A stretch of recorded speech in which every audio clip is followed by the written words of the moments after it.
Hi, I'm Carrie and welcome to Puzzle Kids. Today's topic is back to school, and that's because me as a mom here in Europe, I've just sent my kids back to school, back to kindergarten, whether it be school kindergarten, nursery, or some other educational institution. And for, I think, parents of kids without any neurodiverse issues, we say normal kids, but you know what I mean. Very often it's the end of the summer break and you've been with your kids 24/7 and you're ready to kind of wash your hands of them for a couple of hours, and that's without any kind of fear, apprehension. You send them off, they have their clubs after school, they're able to be pretty independent, and as you drop them off, you breathe a sigh of relief and you say, wow, now I've got a few hours to myself, or I can get back to work, or I can go to clean the house or head to the gym or whatever it is, without a second thought. But for us parents of kids that are neurodiverse, autism, ADHD, SPD, or something else, it's not pure relief that we experience as we drop our kids off. It's very often tremendous anxiety, and that's because as parents we know that as much as sometimes we feel like we need a break, as much as we feel overwhelmed, as much as we don't know what to do sometimes, we're exhausted, we are the ones in the ring fighting for our children. We know what they need, we know how to alleviate their SPD, we know how to minimize their meltdowns, we know what to feed them during the day, we know what routines have to be put in place, we know what resources to use to help them get through the day. But now we're giving our kids over to other people to take care of them, and we're hoping that they're going to be able to see our children as individuals. We're hoping they're going to be able to look past maybe the bad behavior or the tics or the meltdowns. We're hoping that our children are not going to be overloaded from a sensory perspective. We're hoping that they're going to eat what's in their lunchbox. We're hoping that they're going to be able to make friends or at least get along with the person sitting next to them. We're hoping and we're praying. But there's a lot of anxiety because we know that very often they don't fit in to normal institutions. And is the teacher going to recognize that they are special, that they need special care, that they need neuroaffirmation, they need loads of encouragement, and they need loads of one-on-one attention? It's tough. I'm a teacher. I've been teaching for over 20 years in many different countries, all the way from nursery all the way to high school and adults as well. So I kind of know what the other side of the coin looks like. And still, I have a daughter. She's gone on into the 3rd grade this year, and we're so grateful because her grade 1 and 2 teacher had some autism training. And can I just tell you, I ugly cried, badly ugly cried. I had a few days of sheer meltdowns at the thought of my daughter leaving this teacher. I really did. I was surprised at my own reaction when I said goodbye to her on the last day. All the kids gathered around me and watched as I ugly cried and hugged her goodbye, and it really was like pain in my heart, just because she created a sense of safety for my daughter. She had made it possible that an ASD expert had come into the class and shown a video and worked with the children, and she had a lot of patience for my daughter. My daughter still enjoyed going to school, and she'd made possible that my daughter has a school assistant, a Schulbegleiterin, we call it here in Germany, for my daughter for the 3rd grade. That is one incredible sense of relief that I have. She has Aspergers along with ADHD.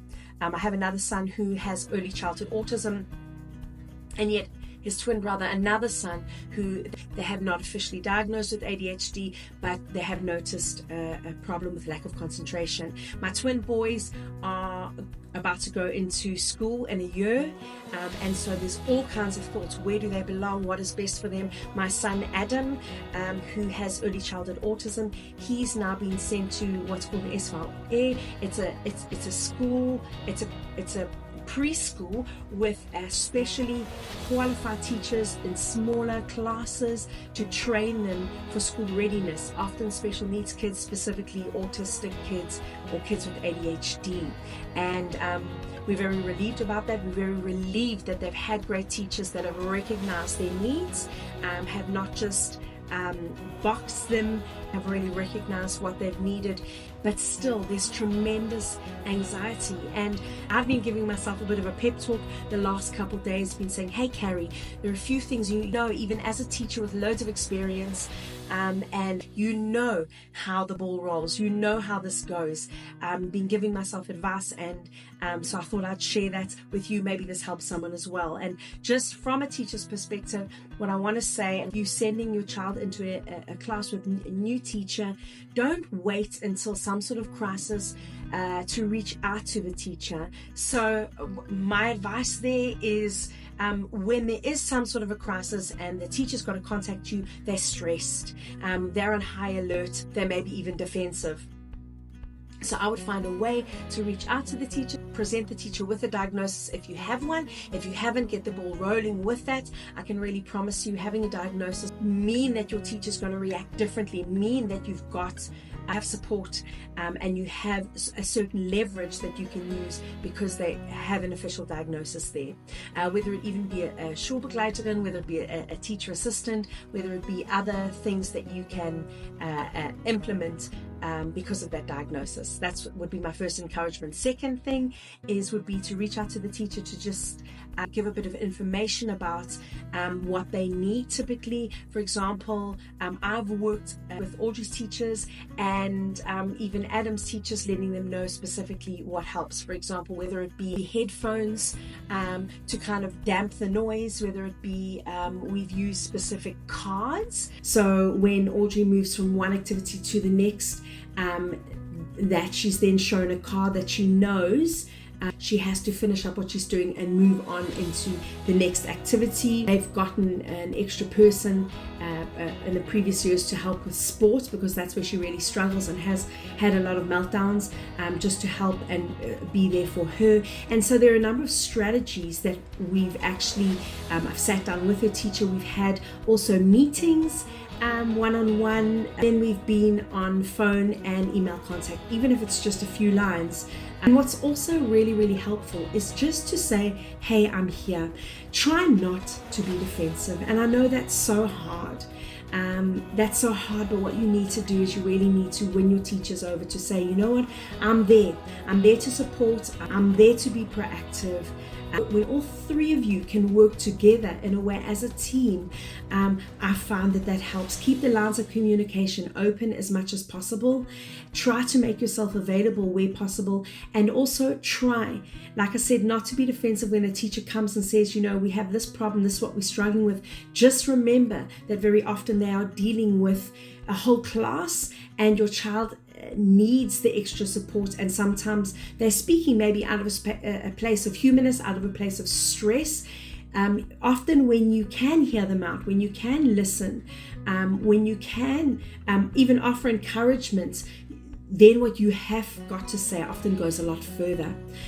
When the teacher even sees that you are working with them at home, and they can see, and there is a partnership, very often that goes a long way. Even when your kids come home, they often have a very different understanding of reality, and what that means is that sometimes they'll come home and say this and this happened, and the teacher said this, or the teacher did this, and we are tempted to throw our toys out the cot, because of course we're particularly sensitive, we're particularly defensive when it comes to our children. We want to protect them, but just realize that very often there are three sides to the truth: your child's side, the teacher's side, and then there's something in the middle.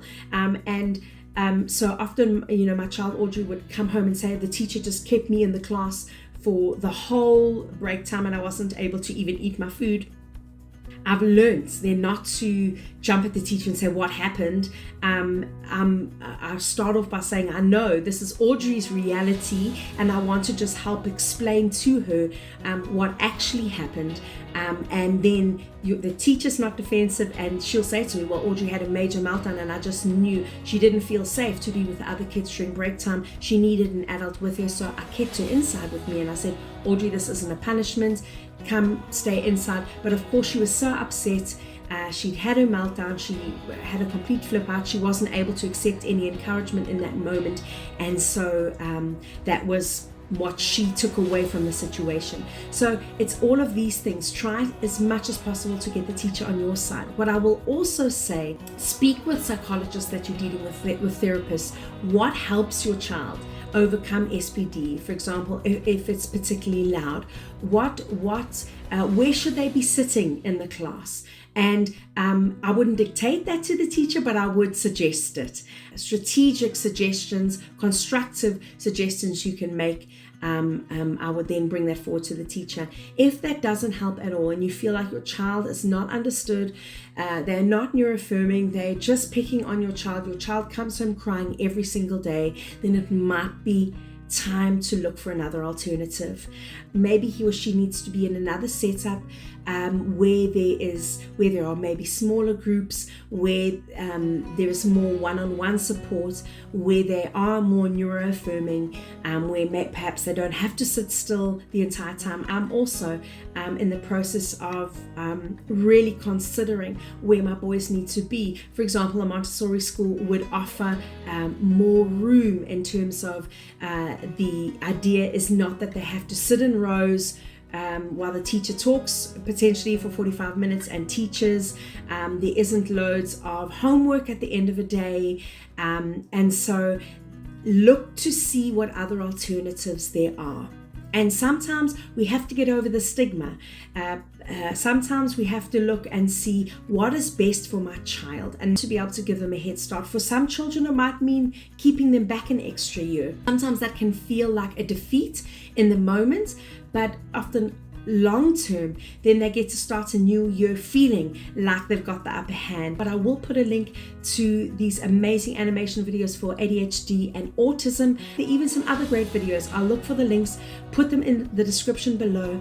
And what I can really recommend is ask them if there's a possibility to show these videos to the class in order to explain what autism, what ADHD is for the kids, and have open discussions, talk about it, because we know that very often a lot of the problems come in from the fact that your children might struggle socially, that they don't have the ability, they struggle to make friends, they don't feel included, the students don't know how to react, for example, when there's certain tics or there's stimming, or the children have meltdowns. And I will say we've seen a drastic improvement in my daughter's class from having the teacher along with an expert do that and show the specific video to the class.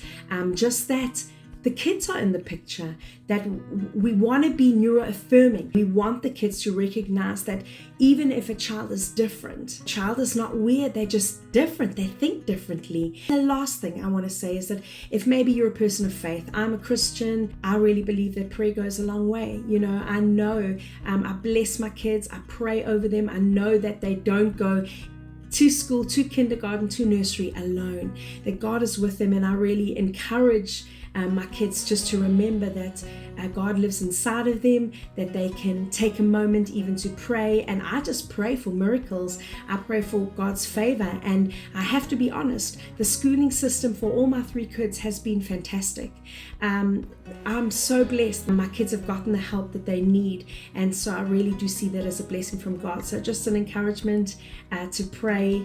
Even if you haven't done before, maybe that's something to consider. Finally, I want to just reiterate the fact that if your child is diagnosed, be working closely with therapists, with the psychologists, to really be finding the right strategies. I had a meeting with my son Eric's occupational therapist, psychologist, to speak about what he needs for school readiness, to speak about strategies that I can implement as a parent. And I just found it very sobering, but really, really helpful as a parent. So that's my encouragement. This is me, Carrie, from Puzzle Kids, helping your child to find his or her fit. If you found this video helpful in any way, please do like, please subscribe for more info, and we'll see you next time. Bye-bye.